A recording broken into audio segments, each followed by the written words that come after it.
제3제국의 위험 있는 외관 뒤 권력, 인종적 순수성, 엄격한 규율의 깃발 뒤에는 불안, 성적 억압, 내면의 혼란으로 점철된 삶들이 숨겨져 있었다. 히틀러의 충실한 추종자였던 루돌프 헤스는 수년간 신체 접촉 없는 감정적 관계를 유지했는데, 이는 낭만적인 유대감을 초월하는 히틀러에 대한 거의 영적인 헌신에 의해 이끌어진 것이었다. 그의 극도의 수줍음은 친밀함에서 그를 멀어지게 했고, 그의 애정은 오직 총통에게 집중되었다. 한편 하인리히 히물러는 모순의 화신이었다. 그는 육체적으로 연약하고 자신감 없으며 내성적인 성격이었으며 젊은 시절 금욕을 도덕적 이상으로 내세웠다. 그는 28세가 되어서야 첫 성적 경험을 했으며, 이는 이후 그가 성과 출산에 대한 규범을 제정할 때 보였던 권위와는 대조적이다. 이 그물망의 중심에는 감정적으로 멀고 절제된 히틀러가 있었다. 의료 보고서에 따르면 그는 단고 환증이었을 가능성이 있으며, 이는 그의 성장에 영향을 미쳤을 수 있다. 그의 사생활은 절제로 특징 지어졌으며, 그는 욕망보다는 통제를 선택하고 오직 자신의 궁극적인 목표인 독일에만 집중했다. 게르다 보르만, 제3제국의 일부 다처제 예언자.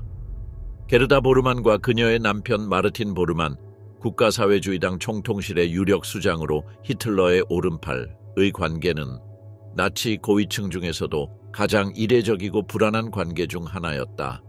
게르다는 전통적인 일부 일처제를 폐지하고 국가 비상 결합이라 부르는 모델로 대체하자고 주장했다.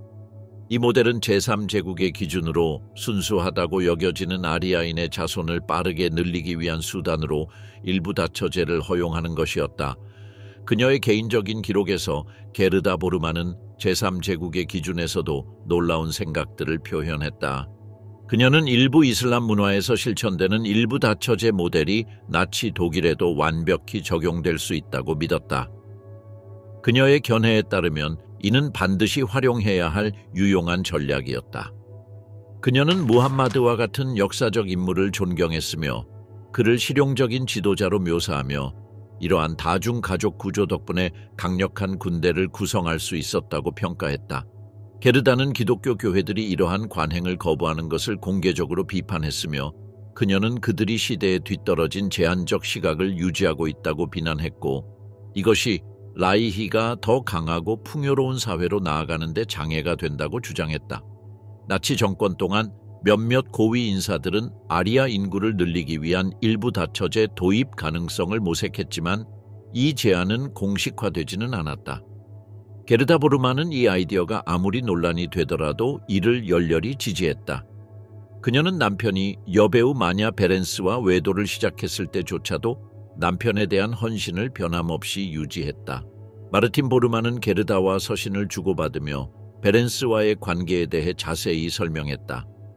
어느 한 편지에서는 이중 결혼 상태가 된 기쁨을 표현하며 자신의 미친 남편에 대해 어떻게 생각하느냐고 물었다.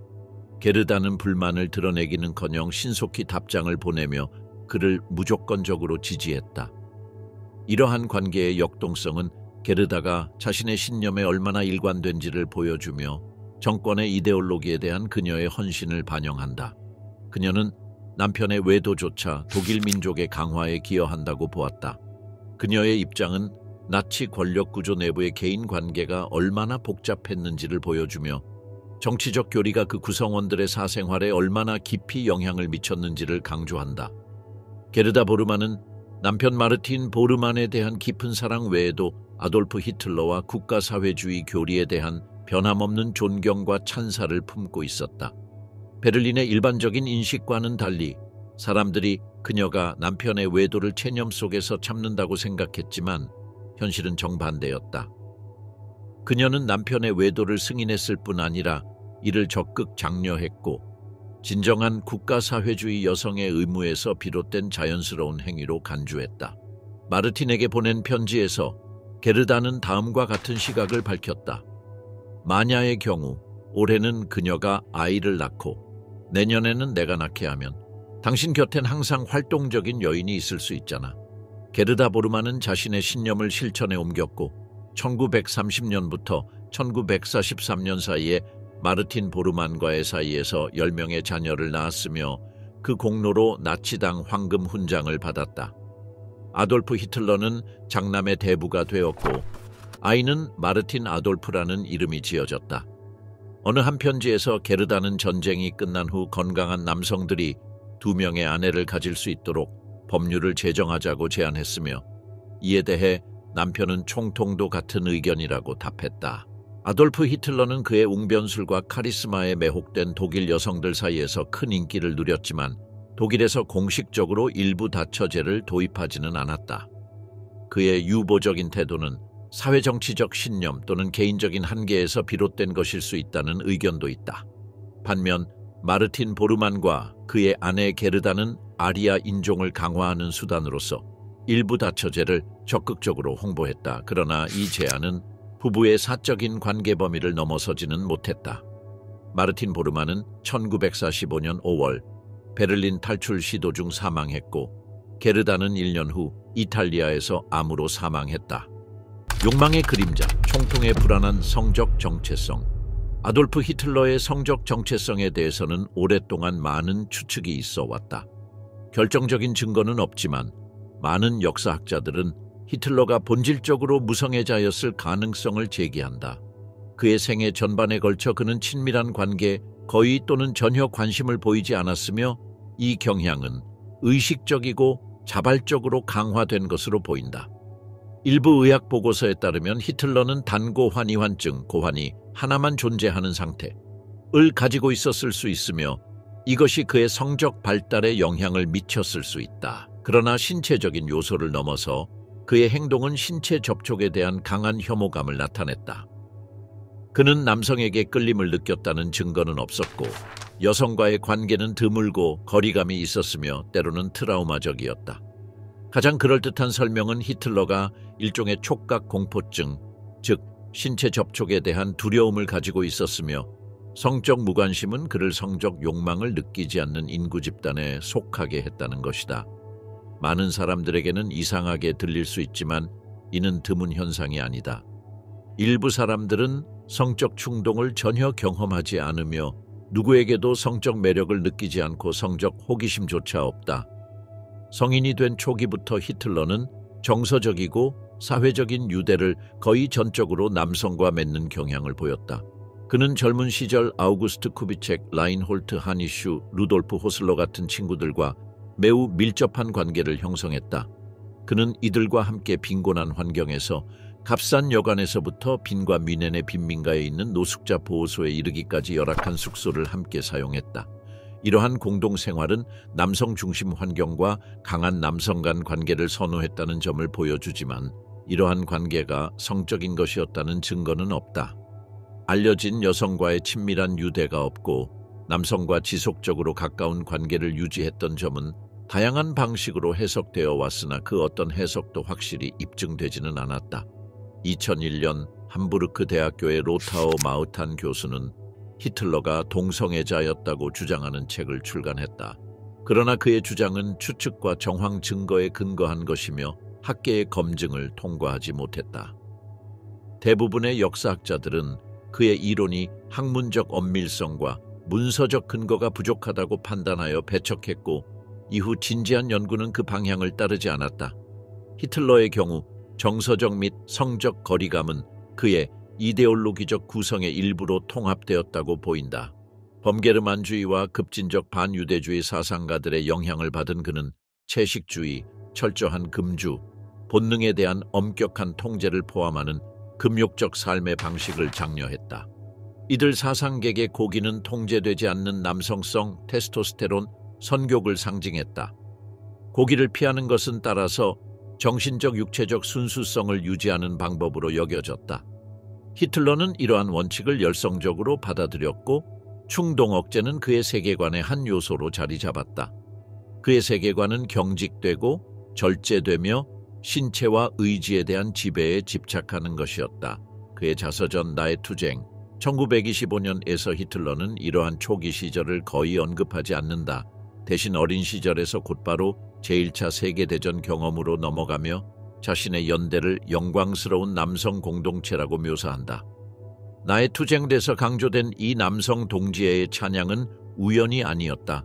히틀러는 순수 남성 환경을 힘, 충성, 규율의 공간으로 이상화했으며 정서적이거나 감각적인 산만함으로부터 자유롭다고 보았다. 이 모델 속에는 친밀감이나 욕망의 자리는 없었고 모든 것이 의무와 대의에 종속되어야 했다. 남성 간의 동료에는 전통적인 감정적 유대의 모든 형태를 대체했으며 복종과 투쟁 의지로 결속된 위계적인 사회 구조의 기반이 되었다. 이러한 논리 구조 안에서 성은 장애물로 간주되었다.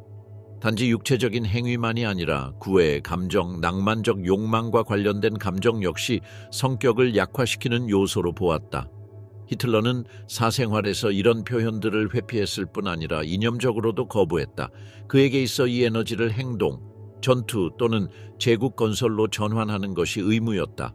열정은 정치적 열정으로 바뀌어야 했다. 절제는 권력의 도구가 되었고 충동을 지배하는 자가 주변 환경도 지배할 수 있었다. 이러한 극단적 금욕주의는 고립된 특성이 아니라 지도자로서 자신을 구축하는 데 있어 핵심적인 부분이었다. 히틀러는 역사적 사명에 전적으로 헌신하며 세속적 쾌락이나 유혹에 면역된 인물의 이미지를 투영하려 했다. 그의 생각 속에서 그것은 그를 타인보다 우월하게 만들었다. 다른 이들이 육체적 과잉에 빠져 있을 때 그는 일종의 기능적 순수성을 유지하며 세계관을 위해 모든 것을 희생할 준비가 되어 있는 상태였다.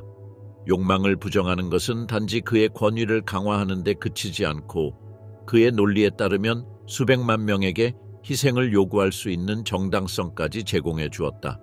37세에 이미 정치적으로 부상한 인물이 된 히틀러는 여성들과의 관계를 시도했다. 이는 부분적으로는 대중 이미지 보호와 사생활에 대한 협박 방지를 위한 것이었다. 그러나 이러한 시도들은 대부분 만족스럽지 못하거나 실현되지 못했다. 미넨, 베를린, 오버잘츠베르크의 그의 거주지들에는 침대 머리맡에 어머니의 초상화가 항상 걸려 있었으며 이는 하나의 지속적인 존재였다. 그가 시도했던 여성 관계들 중 거의 대부분은 피상적이거나 상징적인 수준을 넘지 못했다. 히틀러와 어떤 형태로든 친밀한 관계를 가졌던 여성들 중 8명이 자살을 시도했고 그중 6명은 성공했다. 그는 영화 배우뿐 아니라 막 사춘기에 접어든 소녀들에게도 관심을 보였다. 그의 첫 여자친구는 린츠에서의 청소년 시절의 일이었으며 실제로는 환상에 가까웠다. 그들은 말 한마디 나눈 적조차 없었고 그는 수년 동안 멀리서 그녀를 지켜보기만 했다. 이 소녀 스테파니 이삭은 유대인 혈통이었으며 아이러니하게도 히틀러가 이상화한 어머니의 이미지와 함께 이상적인 아리아 여성의 모델이 되었다. 38세 때 히틀러는 수녀원에서 교육받은 16세 소녀 마리아 라이터와 관계를 시작했다. 그녀는 1927년 히틀러가 갑자기 관심을 잃자 자살을 시도했다. 라이터는 1959년 잡지와의 인터뷰에서 자살 시도 후 4년 뒤 히틀러와 하룻밤에 열정을 나눴다고 말했지만 그의 성적 취향은 그녀에게 너무 극단적이었다고 밝혔고 이후 두 사람은 다시 만나지 않았다. 히틀러는 항상 자신의 사생활을 그림자 속에 두려 했다. 특정한 세부 사항들이 공적 이미지에 미칠 영향을 잘 알고 있었기 때문에 그는 철저히 통제된 외적 이미지를 만들기 위해 노력했다. 권력을 장악한 이후 나치 체제, 게슈타포와 SS를 포함하여 는 그에 대한 불리한 단서를 말소하는 데 앞장섰다. 문서들은 파기되었고 증인들은 침묵시켰으며 그의 사생활을 암시하는 모든 흔적은 제거되었다. 반대로 여성과의 관계는 항상 멀고 복잡했다. 가장 논란이 되었던 것은 뮌헨에서 함께 살던 조카 겔리 라우발과의 관계였습니다. 겔리는 1925년 히틀러를 만났을 때 17살이었습니다. 검은 머리, 독립적인 성격, 강한 비엔나 억양 등 정권이 높이 평가하는 아리안 여성에 대한 고정관념에는 맞지 않았지만 그녀는 금세 그의 관심의 중심이 되었습니다. 그녀는 매력적이고 자발적이며 음악을 좋아했고 미래의 독재자의 관심을 끌 수 있는 자질을 갖추고 있었습니다. 그 순간부터 히틀러는 그녀 곁에서 점점 더 많은 시간을 보내기 시작했습니다. 그는 저녁 식사, 극장 공연 및 쇼에 그녀와 함께 동행하여 가까운 사람들에게 자랑스럽게 그녀를 자랑했습니다. 히틀러와 겔리 라우발이 함께 사는 모습을 목격한 사람들은 곧 두 사람 사이의 유대감이 얼마나 강렬했는지 알게 되었습니다. 나치 지도자가 조카에게 단순한 가족 이상의 애정을 느꼈다는 것은 많은 사람에게 분명했습니다. 그녀에 대한 그의 태도는 개방적이고 변함없었으며 비정상적으로 세심했습니다. 그는 조카를 가까이 두고 있다는 것에 자부심을 느꼈고 마치 조카가 자신의 사적인 세계의 필수적인 부분인 것처럼 공개적으로 드러내는 것을 즐겼습니다. 시간이 지나면서 이러한 친밀감은 감정적 집착이 되었습니다. 히틀러는 그녀를 온전히 자신의 것으로 만들고 싶은 욕망과 그녀를 완전히 통제하고 싶은 욕구 사이에서 갈등하는 듯했습니다. 겔리는 단순한 동반자가 아니라 히틀러의 일상을 지배하는 인물이자 동시에 그의 요구의 포로가 되었습니다. 전쟁이 끝난 후 겔리의 전 비밀 연인 중 한 명인 에밀 모리스는 히틀러가 이복 조카에게 매료된 이유를 이해하는 데 도움이 되는 설명을 제공했습니다. 그의 말에 따르면 겔리는 눈에 띄지 않는 자연스럽고 눈에 띄는 매력을 지니고 있었습니다. 그는 그녀가 길을 걷는 모습을 보면 사람들이 고개를 돌려 그녀를 쳐다보곤 했는데 이는 뮌헨처럼 내성적인 도시에서 보기 드문 광경이었다고 합니다. 특히 겔리가 자랑스러워하는 긴 검은 머리와 다리를 자연스럽게 드러내는 옷차림이 이러한 매력에 기여했습니다. 겔리는 삼촌의 애정에 열정적으로 보답했습니다. 그녀는 대중을 정복하기 시작했고 그녀에게는 거의 달성할 수 없는 아우라를 가지니 남자를 깊이 존경했습니다. 그의 엄격한 공개적인 성격에도 불구하고 히틀러는 사적으로 매력적이고 신비로운 방법을 알고 있었기 때문에 젊은 여성의 매혹을 더했습니다. 가장 가까운 목격자들에 따르면 겔리는 언젠가 히틀러 부인이 되고 싶다는 열망을 숨기지 않았다고 합니다. 그녀는 히틀러를 존경했고 그의 존재와 지위에 매료되어 끊임없이 그를 따라다녔습니다. 그러나 그녀를 아는 사람들은 그녀가 다른 남성과의 관계에서 들떠있고 진지하지 못하다고 묘사하기도 했습니다. 삼촌에 대한 겔리의 헌신은 그녀의 편지에도 반영되어 있었습니다. 친구에게 보낸 편지 중 한 편에서 그녀는 알프 삼촌과 어떤 순간도 바그너 오페라에 나오는 것처럼 웅장하고 거의 연극적인 장면으로 바꾸는 그의 능력에 대해 자랑스럽게 이야기했습니다. 카페 헬크에서처럼 둘이 함께 외출할 때마다 팬들과 여성들에게 둘러싸여 손에 키스를 하러 다가오는 사람들로 가득 찼던 그녀는 그런 관심에 깊은 인상을 받았습니다. 이러한 끊임없는 찬사의 환경은 히틀러의 마법을 부추겼습니다. 그녀의 측근들도 그녀의 매력을 알아차렸습니다. 뮌헨의 노래 강사는 겔리가 히틀러에 대한 사랑과 결혼에 대한 열망을 공개적으로 이야기했다고 회상했습니다. 그러나 다른 소식통은 겔리가 감수성이 예민한 젊은 여성이 자신을 지나치게 통제한 권력자의 영향력 아래 놓였다는 다른 견해를 제시했습니다. 히틀러의 측근이자 정치적 부상의 핵심 인물인 언론인 에른스트 함프스탱글은 겔리와 그녀의 어머니 모두 나치 지도자에게 전적으로 의존했으며 이는 두 사람 사이의 지속적인 친밀함을 부분적으로 설명할 수 있다고 지적했습니다. 이러한 경제적, 정서적 의존은 조카에 대한 히틀러의 통제력을 강화하여 조카가 항상 히틀러의 영향력 아래에 있게 했습니다. 강제적인 동거와 세상으로부터의 고립은 그가 모든 결정을 내리고 그녀는 그의 뜻에 종속되는 역학관계를 강화했습니다. 두 사람의 관계의 성적 측면에 대해서는 일부 나치 고위 관리들이 두 사람 사이의 육체적 친밀감을 의심했지만 구체적인 확인은 없었습니다. 히틀러가 자신의 욕망을 자극하고 발기부전을 완화할 수 있는 유일한 여성을 겔리에서 찾았다는 추측이 있었습니다. 또는 반대로 젊은 여성이 사적이고 파격적인 관행을 충족시키기 위해 조작되었다는 주장도 있습니다. 그러나 이 중 어느 것도 확실하게 입증된 것은 없으며 겔리가 죽은 후에도 두 사람의 관계를 둘러싼 미스터리의 베일은 그대로 남아 있었습니다. 처음에는 의학 공부에 관심을 보였던 겔리는 결국 노래로 전향했습니다. 히틀러는 겔리가 바그너 오페라에 나오는 여주인공처럼 무대에서 빛을 발하며 대중의 마음을 사로잡을 것이라고 상상했기에 이러한 방향 전환이 전혀 신경 쓰이지 않았습니다. 하지만 현실은 전혀 달랐습니다. 나치당과 관련된 한 노래 강사에 따르면 그녀의 목소리는 표현력이 부족했고 연극적 능력은 거의 전무했다고 합니다. 그럼에도 불구하고 히틀러는 다른 사람의 시선이 없을 때는 유치하고 다정하게 행동하며 그녀에게 계속 호감을 보였습니다. 시간이 지남에 따라 두 사람의 관계는 점점 더 억압적으로 변하기 시작했습니다. 히틀러는 갤리를 절대적으로 통제하고 싶어 했고 다른 남자와의 접촉을 제한했습니다. 그의 행동은 소유욕과 통제욕이 강해져 마치 그녀를 자신의 친밀한 파트너처럼 대했습니다. 그는 그녀에게 사치와 향락은 허용했지만 자신만의 삶을 사는 것은 용납하지 않았습니다. 갤리가 다른 젊은 남자와 관계를 맺고 있다는 사실을 알게 된 후, 그리고 나중에는 자신의 운전기사와도 관계를 맺고 있다는 사실을 알게 된 후, 그는 그녀를 한동안 멀리 보내기로 결정하고 위협이 된다고 생각하는 모든 것에서 거리를 두기로 했습니다. 히틀러의 목표는 분명했습니다. 갤리를 자신의 독점적인 지배해 두는 것이었죠.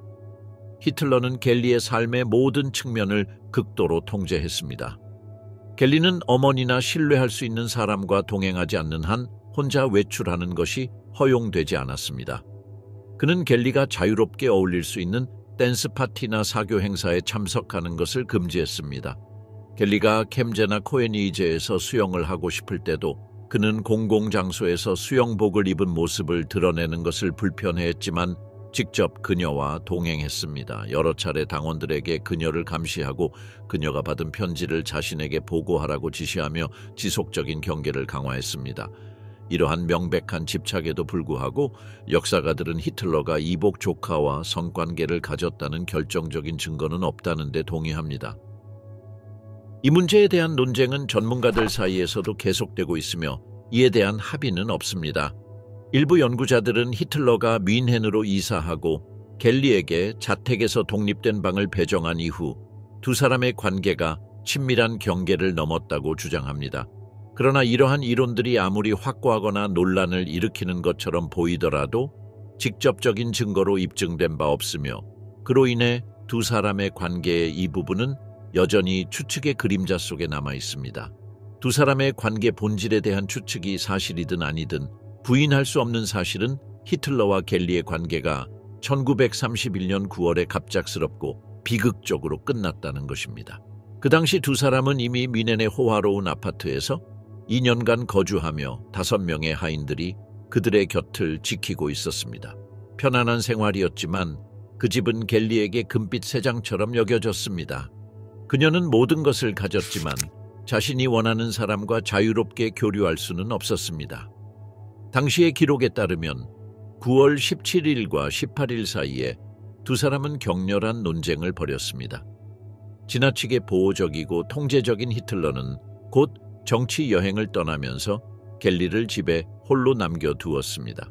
그가 떠난 지 불과 15분 후 갤리는 히틀러의 권총을 하나 꺼내어 자살을 시도했습니다. 경찰 조사 결과 이는 자살로 결론이 났으며 히틀러 역시 조사에 응했음에도 불구하고 정확한 사망 원인은 여전히 밝혀지지 않았습니다. 한 가지 주장은 갤리가 새로운 연인과 함께 비엔나로 여행 가고 싶어 했지만 히틀러가 이를 절대 허락하지 않았다는 것입니다. 다른 이론들은 갤리가 끊임없는 삼촌의 통제에 지쳐 정신적으로 피폐해졌다는 것을 지적합니다. 진실이 무엇이든 갤리 라우바알의 죽음은 아돌프 히틀러의 개인적인 삶에서 가장 어두운 사건 중 하나로 남아 있습니다. 1931년 갤리 라우바알의 죽음은 아돌프 히틀러 개인 생활의 전환점을 나타냅니다. 여성들과의 복잡한 관계는 그동안 그의 조카와의 관계에 의해 은폐되어 왔으며 이제 공개적인 갈등으로 드러났습니다. 그 당시에는 갤리가 차지했던 감정적인 역할을 대체할 명확한 대안이 없어 보였습니다. 이 손실은 히틀러가 1930년 레히스타크 선거에서 정치적으로 상승하고 있던 중요한 시점에 발생했습니다. 공적 인물로서 그는 아무 설명 없이 사라질 수 없었으며 결혼에 대한 그의 명백한 거부는 그의 지지자들과 반대자들 사이에서 추측을 일으켰습니다. 공적인 도전 외에도 히틀러는 내적인 개인적 위기를 겪고 있었습니다. 그가 신중하게 구축한 이미지는 그의 심리적 동기의 원천이었으며 그는 이 타격이 자신을 다른 사람들뿐만 아니라 자기 자신에게도 약화시킬까 두려워했습니다. 겔리 라우바알이 죽은 후 몇 달 동안 히틀러는 다시 그를 감정적이고 정치적으로 접근하려는 매력적이고 단호한 여성들로 둘러싸이기 시작했습니다. 그는 결혼할 가능성이 있었지만 자신이 구축한 신화를 약화시킬 수 있는 감정적 헌신을 피하며 접근 불가능한 지도자의 이미지를 유지하기로 선택했습니다. 이 배경 속에서 당시 요제프 괴벨스의 비서였던 마그다 퀸트는 히틀러를 만나 그에게 깊이 매료되었습니다. 그녀는 그의 지도력과 그가 대표하는 민족 사회주의적 비전을 존경했습니다.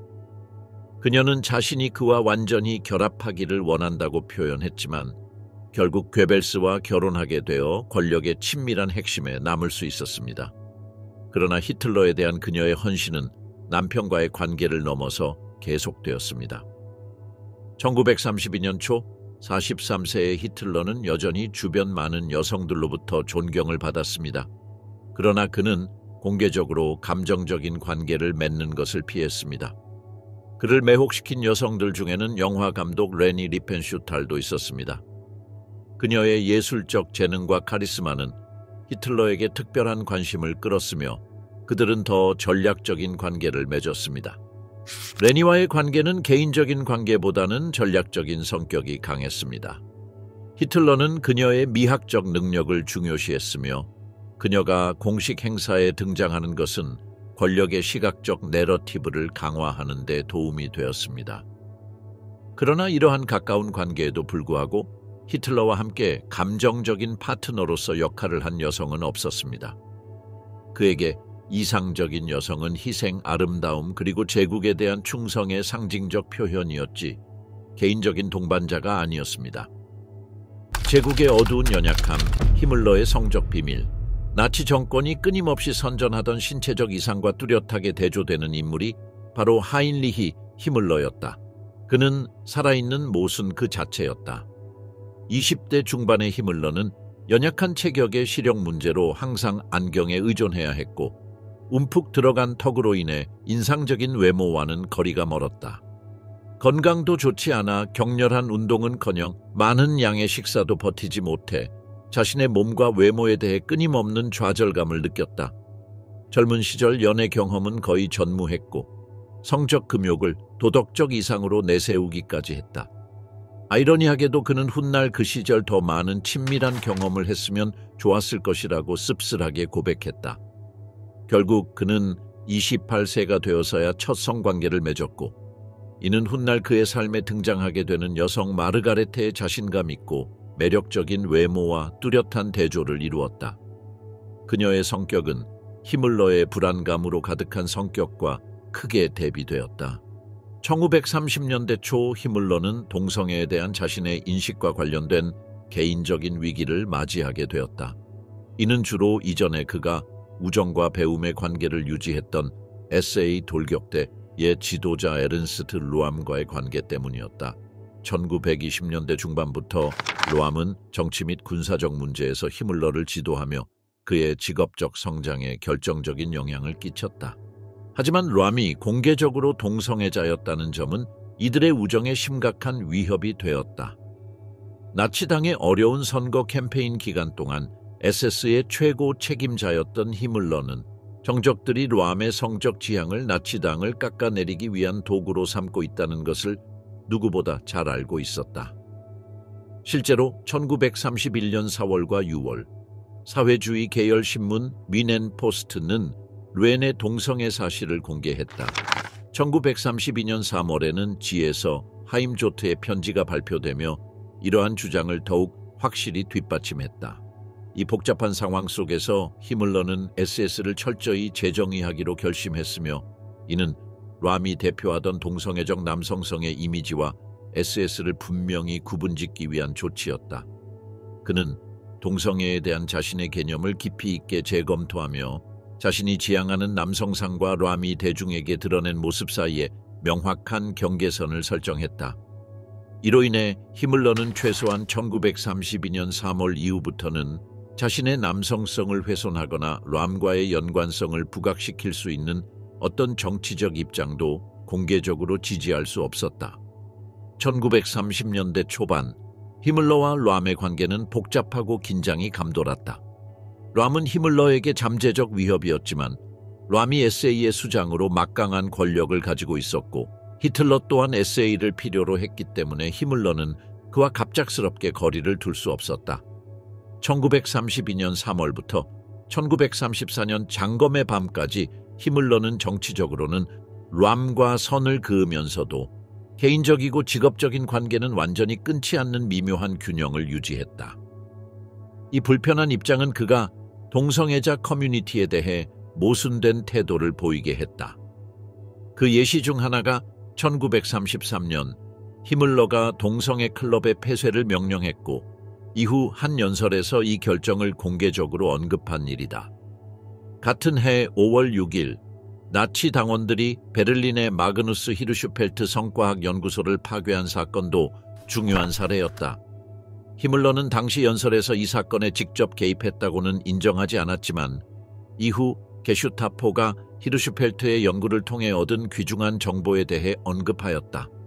1933년 초반의 태도와는 달리 히르슈펠트 연구소 파괴 이후 6주 만인 6월 17일 히물러의 부관이자 SS 그룹 지도자 라인하르트 하이드리히는 로암을 자신의 첫째 아이의 대부로 지명했다. 로암이 당시 SA 참모장이었고 SA가 여전히 나치운동의 가치가 있다고 여겨졌기에 하이드리히의 결정은 당시로서는 논리적으로 보였다. 그러나 1년 뒤 1934년 장검의 밤 사건에서 나치당이 람에게 등을 돌리자 히물러는 즉시 이 옛 스승과의 모든 관계를 끊고 동성애자 사회에 대한 공격을 본격화했다. 1937년 바트 훻츠에서 열린 연설에서 히물러는 동성애와 남성성에 대한 최종적 관점을 밝히며 이는 그의 청년 시절까지 거슬러 올라가는 개인적 위기의 영향을 받은 것이었다.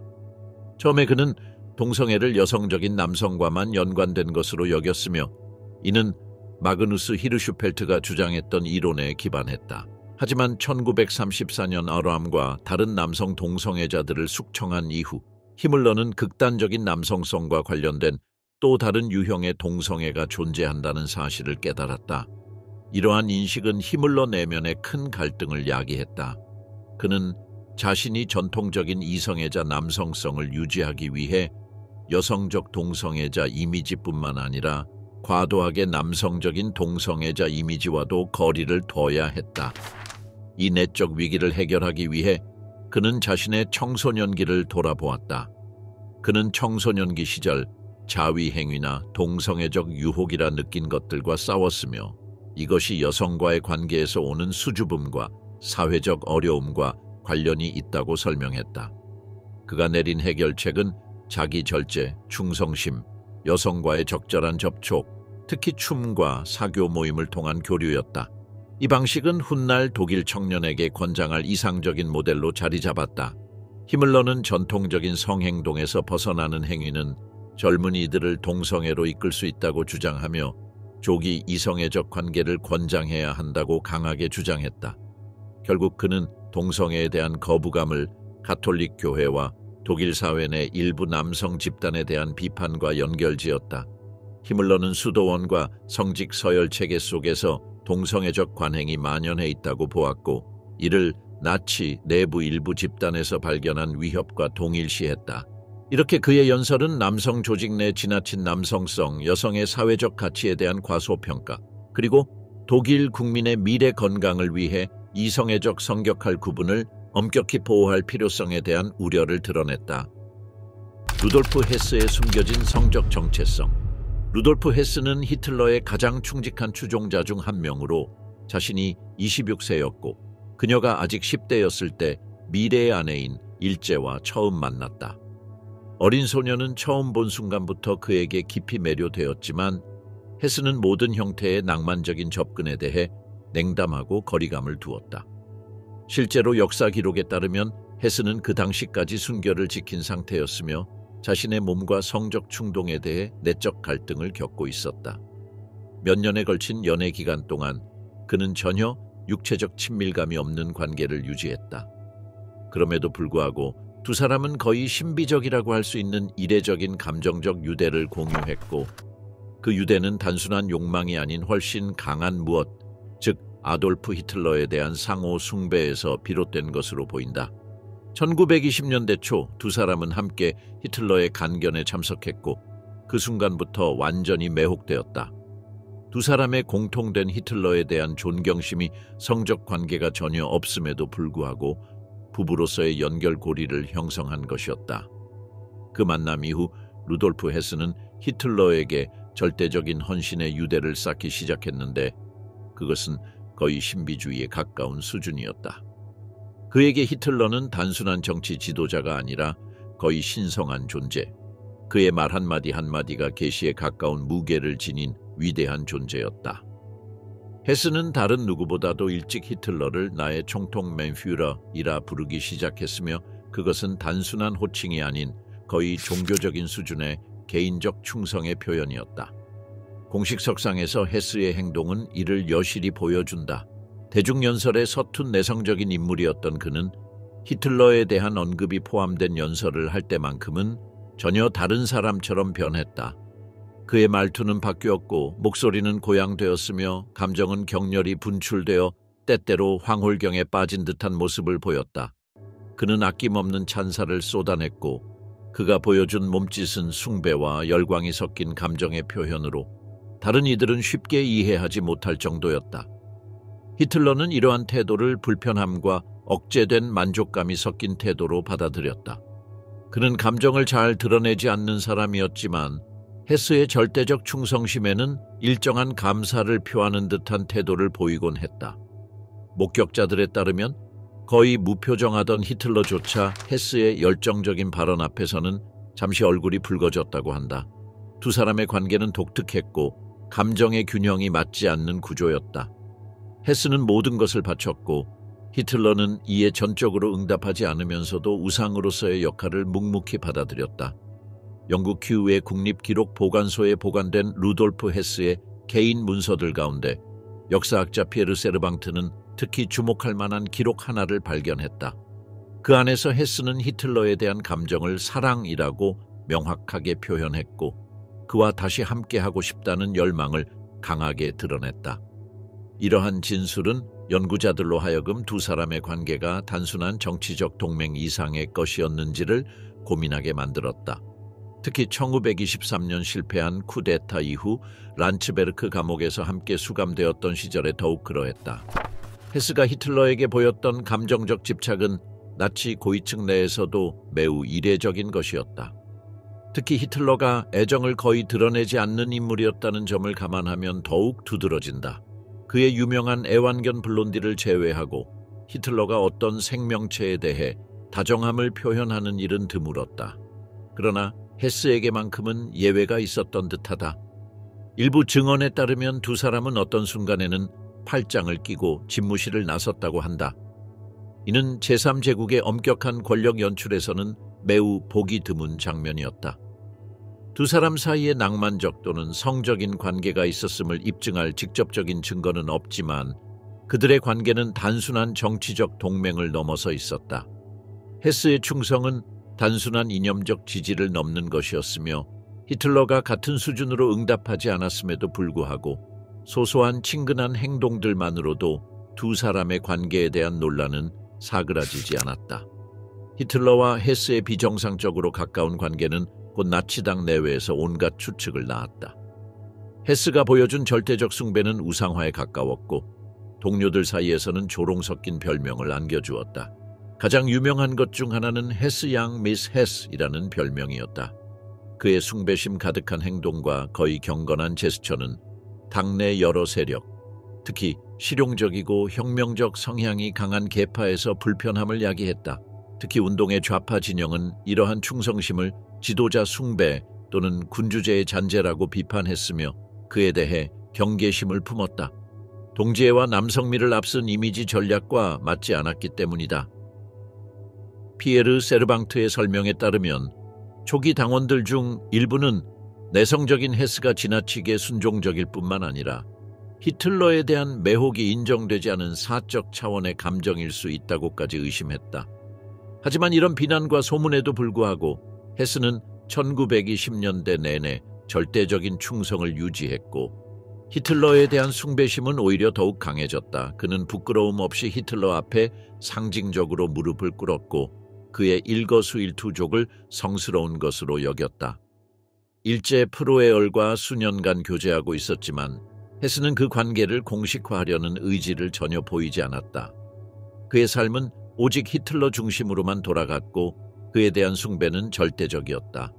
지인들에 따르면 그는 종종 연인을 완전히 무시했고 그녀의 접근이나 미래에 대한 대화조차 외면했다. 1927년 세 사람이 함께한 사적인 저녁 식사에서 의외의 전개가 일어났다. 놀랍게도 히틀러 본인이 아무런 상의 없이 일제의 손을 잡아 헤스의 손 위에 올려놓고 이 둘은 결혼해야 한다고 선언한 것이다. 테이블에 있던 누구도 감히 반대하지 못했다. 당 내부에서 그의 말은 곧 법이었다.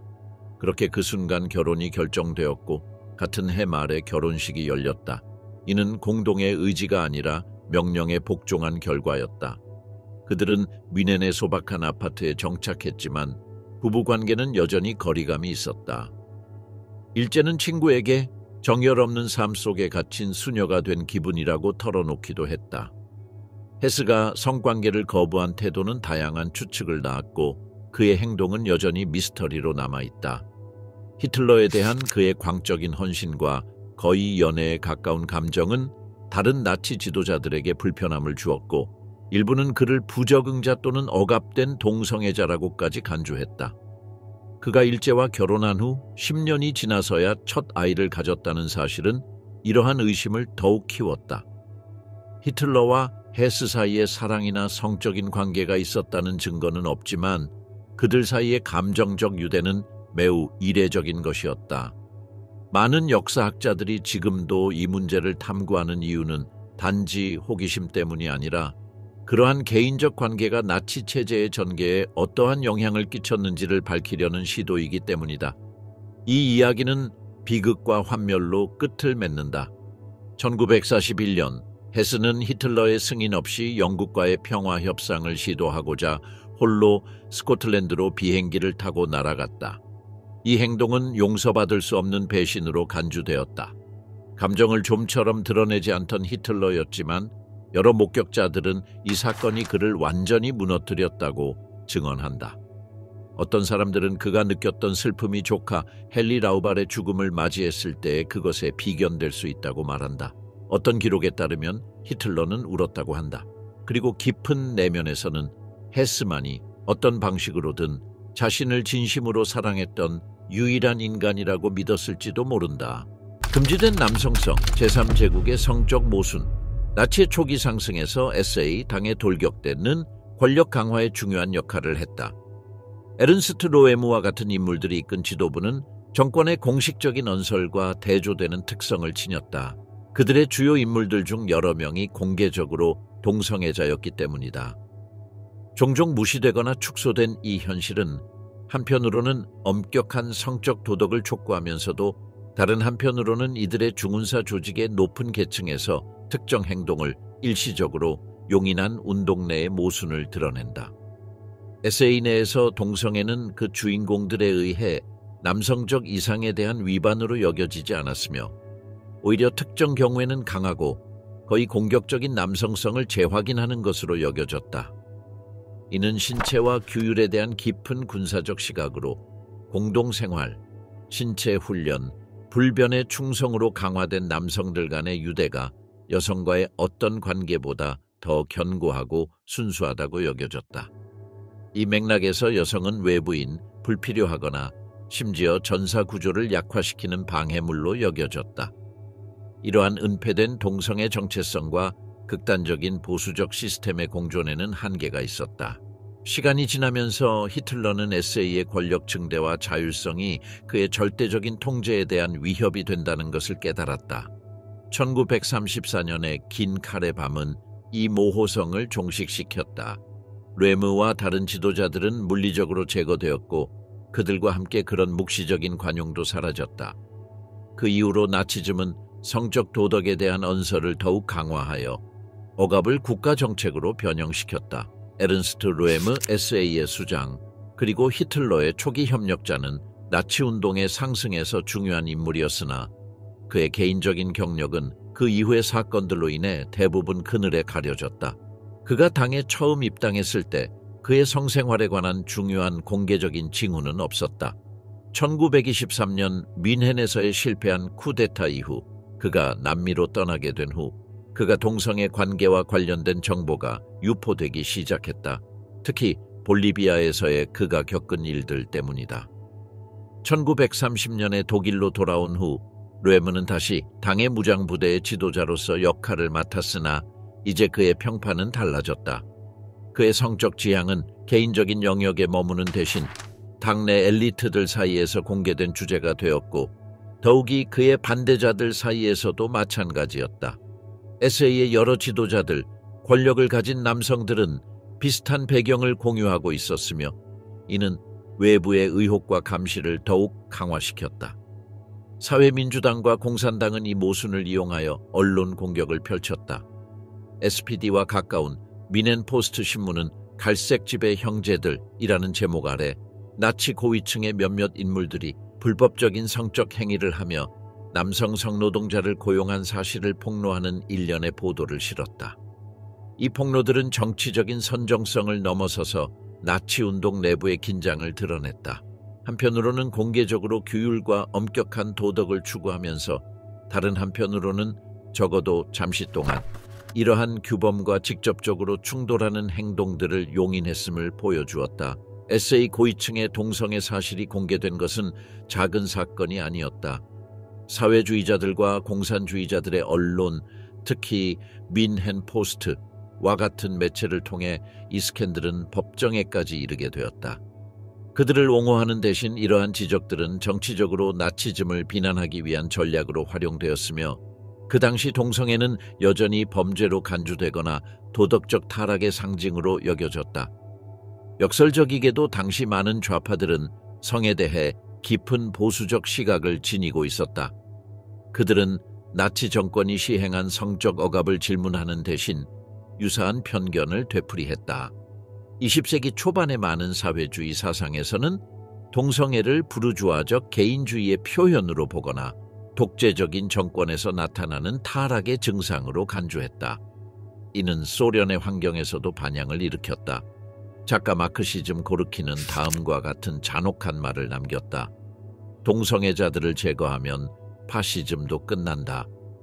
오늘날 더 이상 유효하지 않은 이 관점은 파시즘이 힘과 남성성을 숭배하는 교리를 강조하며 그 극단적 형태로는 차별이나 상호 보완성의 개념을 거부한다고 믿는 사고에서 비롯되었다.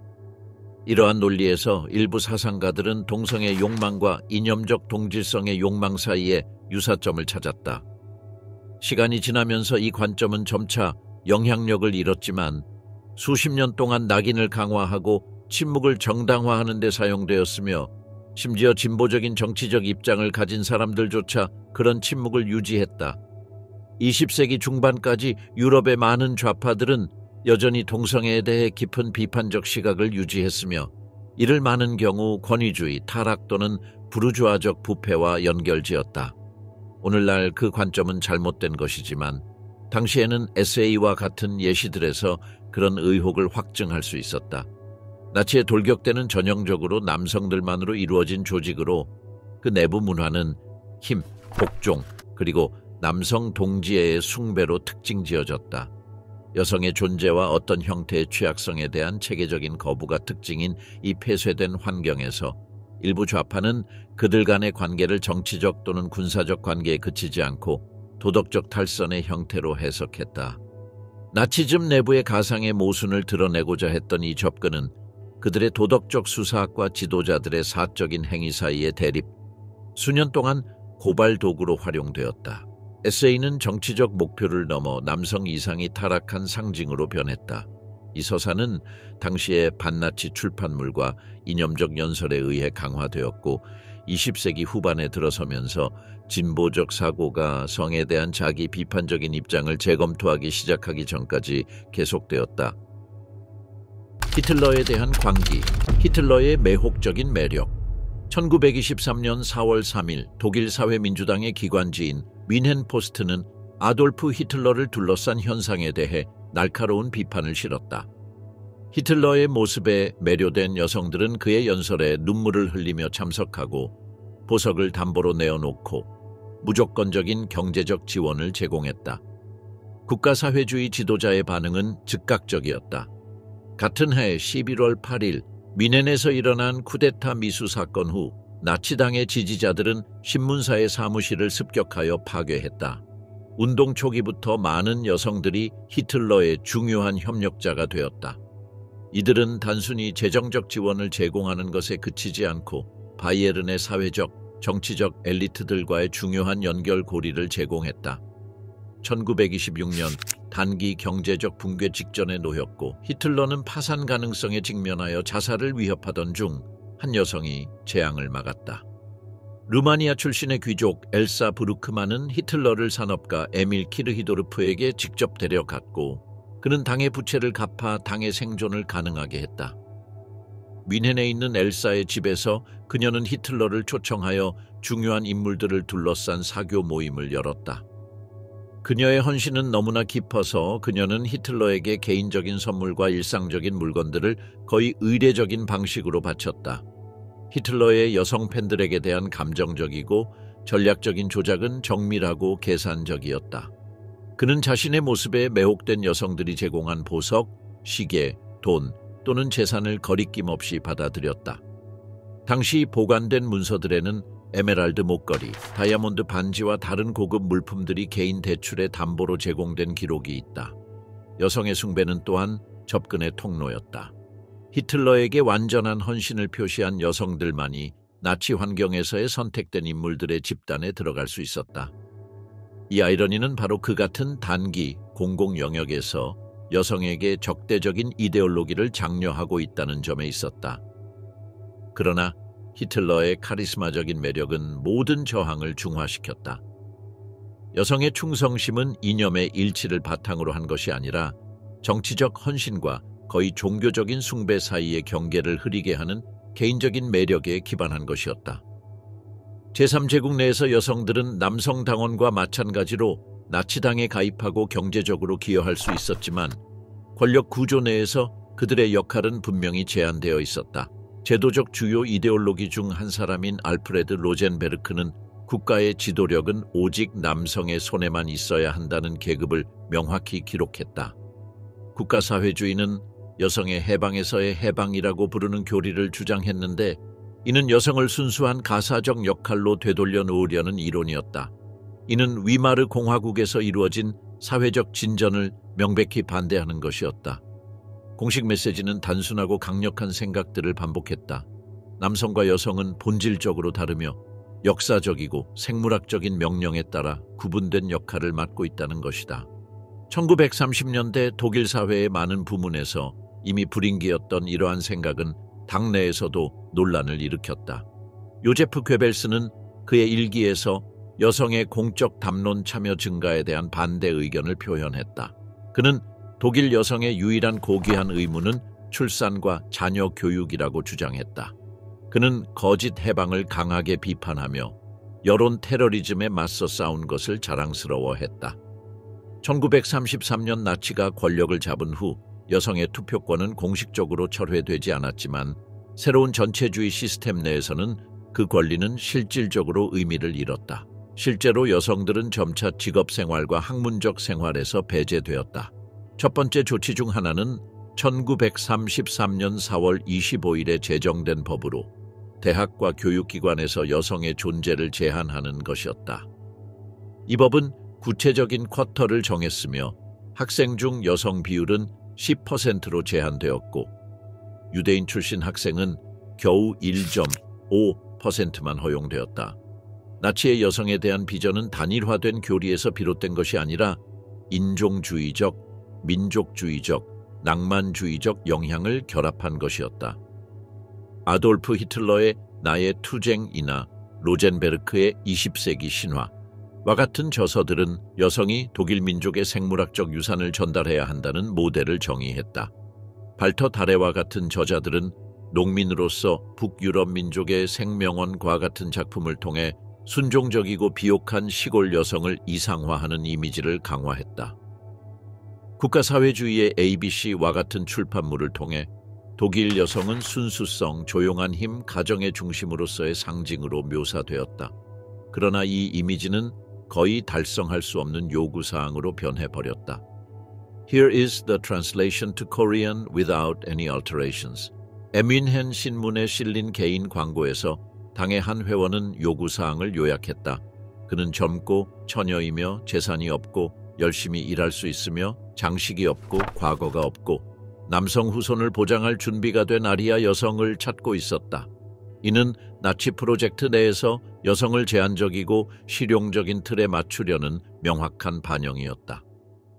나치즘이 등장하기 전 독일은 이미 여성 해방에 있어서 오랜 길을 걸어왔다. 여성들의 공적, 노동적, 문화적 생활 참여는 확립된 현실이었으며 제3제국의 이데올로기자들이 주장했던 것처럼 일시적인 유행이 아니었다. 현대 여성의 이미지는 미디어와 도시뿐만 아니라 집단적인 사고방식에도 확립되었다. 여성 비행사, 엔지니어, 운동선수 및 과학자들은 전통적인 틀을 도전하며 결단력과 가시성으로 그들을 나타냈다. 뛰어난 예는 물리학 박사이자 시험 비행사였던 멜리타 슈틸러, 후에 스토펜베르크 백작 부인으로 알려짐렸다.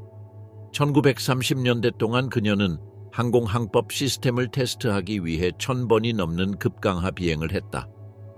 그녀의 전문성은 공식적인 인정을 받았지만 그녀의 프로필은 나치즘이 강요하려던 여성 모델과 매우 달랐다. 그것은 가정적이고 순종적인 여성상이었으며 가정 안에 갇혀 있고 국가에 봉사하는 어머니와 아내로 제한되어 있었다. 물레와 주방의 여성을 찬양한 정권의 선전에도 불구하고 많은 나치 고위 간부들의 여성들은 그 이상에 맞지 않았다. 공식적인 만찬에서는 장식용 동반자로 환영받았지만 그들의 행동과 생활 방식은 당 이념에서 촉진된 원칙들과 명백히 모순되었다. 에바 브라운은 스포츠를 즐겼고 영화에 관심을 가졌으며 최신 유행을 따랐다. 엠미 괴링은 연극에 과거를 두고 있었으며 사치와 사회적 인정을 즐겼다.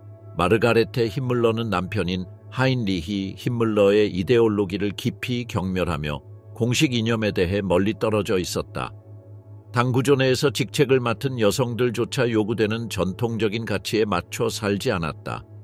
헨리에트 폰 시라흐와 같은 일부는 문화 활동을 촉진하고 자주 여행하며 독일 어머니의 순종적인 이미지는 거의 연결되지 않았다. 자녀 수는 정권의 출산 정책에서 중요한 지표였지만 당 엘리트들 사이에서도 모범적이지 않았다. 고벨스와 보르만 가족만이 나치의 인구학적 기대에 부응했다. 그러다 보르만은 몇 안 되는 예외 중 하나였다. 당의 교리를 열렬히 믿었던 그녀는 마르틴 보르만과 9명의 자녀를 두었으며 남편과 원수에게 완전히 종속되었다. 그녀는 교리 활동에 참여했고 여성의 희생이 대의를 위한 것이라고 확신하며 이를 옹호했다. 그녀는 심지어 남편의 애인들과 함께 살 수 있는 가정 모델을 고안했으며 모든 이가 동일한 집에서 자녀를 기른다면 문제없다고 보았다. 그녀에게 있어 가족과 국가는 하나의 이념적 프로젝트로 융합되었으며 그저 조건 없이 봉사하는 것이었다.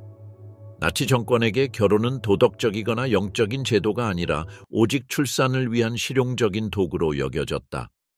제1차 세계대전 이후 여성보다 남성의 수가 수백만 명 부족한 인구 불균형에 대한 우려는 제3제국의 이데올로기자들에게 결혼 외 출산을 촉진하도록 만들었다. 그들의 말에 따르면 여성은 자식 없이 늙는 것보다는 자식을 두는 것이 낫다고 주장했다. 자연은 여성이 생명을 주기를 요구한다. 하인리히 힘물러는 레벤스본 프로그램을 창설하여 이 생각을 극단으로 끌어냈다. 그가 선언한 목표는 순수 인종으로 간주되는 여성들과 독일 혈통의 남성 사이에서 출산을 촉진하는 것이었다. 힘물러는 자녀를 갖기를 원하는 미혼 여성들이 이 시스템을 이용할 수 있도록 하여 아이들이 SS에 의해 보호되고 후원받을 것이라고 설명했다. 결혼은 애정이나 법적 유대에 기반을 두지 않고 나치 인종 프로젝트를 위한 생물학적 기준에 따라 이루어졌다. 제3제국의 선전기구는 독일 여성들이 독립성이나 정치 참여를 추구하는 것이 아니라 가정생활, 결혼 및 모성을 원한다고 강하게 주장했다. 공장, 사무실, 의회는 여성들에게 적합하지 않은 공간으로 묘사되었다. 그러나 이 모델은 제한적일 뿐만 아니라 전략적으로도 비효율적이었다. 여성들의 지적이고 경제적인 잠재력을 무시하면서 정권은 전쟁 중에 연합국이 효과적으로 활용한 중요한 자원을 스스로 박탈한 셈이었다. 나치즘은 여성의 노동을 제한하고 여성을 가정적인 인물로 묘사하는 엄격한 이미지를 추진하는 반면 다른 국가들은 군수산업과 같은 중요한 분야에 수백만 명의 여성을 참여시켰다. 노동력 부족이 심각해졌을 때에도 히틀러는 그 자신이 설정한 이상에 갇혀 여성들을 동원하는 것을 주저했다. 현대적인 것에 대한 거부는 여성들이 화장, 하이힐 또는 담배를 사용하는 것조차 사회적으로 제재하는 수준에 이르렀다. 마치 여성의 미적 통제가 인종정화 프로젝트의 일부인 것처럼 실제로 나치 환경의 많은 여성들이 그 모델을 따르지 않았음에도 불구하고 레벤스본이 이미 급진적인 조치였음에도 전쟁 후 계획은 훨씬 더 멀리 나아갔다. 마르틴 보르만의 아내 그르다는 남성 부족을 이유로 다처제를 법적으로 확대해야 한다고 강력히 주장했다. 그녀는 심지어 히틀러가 그 아이디어를 고려했다고 적어두었다. 우선순위는 후손을 보장하는 것이었으며 아내의 수나 결합의 자발성은 중요하지 않았다. 이미 여러 관계를 유지하고 있던 마르틴 보르만은 이러한 아이디어를 열렬히 지지했다. 비공식적으로 35세 이하의 모든 여성에게 적어도 4명의 아리안 남자 자녀를 갖게 하자는 제안이 논의되었다. 그 숫자에 도달하면 남성들은 군 복무를 계속할 수 있게 해주었다. 긴급 결혼을 제도화하고 전통적인 일처제 개념을 폐지하며 두 번째 아내의 합법화를 통해 이 계획을 실행하려는 제안도 있었다. 제3제국의 패배는 이러한 계획들이 실행되지 않도록 막았다. 그러나 살아남은 문서들과 증언들은 인구 공학을 통해 사회 구조를 완전히 변화시키려는 이데올로기의 범위를 드러낸다. 이는 방법이나 인간적인 결과를 전혀 고려하지 않았다.